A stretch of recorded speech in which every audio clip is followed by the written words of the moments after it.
Nung instructor ako Sa kanyang pinakabagong kolum, pinabulaanan ni AFP Chief of Staff General Romeo Browner Jr.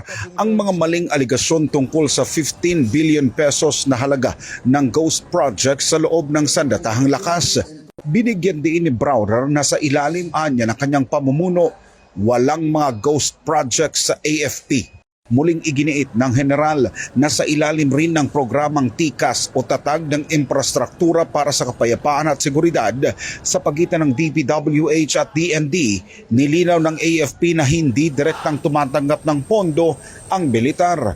Sa katunayan, mula sa taong 2019 hanggang 2025, ang TICAS program ay mayroong kabuuang 927 na aprobadong mga proyekto na may 663 na natapos na, 139 na kasalukuyang ginagawa at 136 naman na nakatakda ng simulan. Mga proyekto anya na hindi lang sa papel kundi naisagawa na walang halong anomalya kung may disiplina at integridad.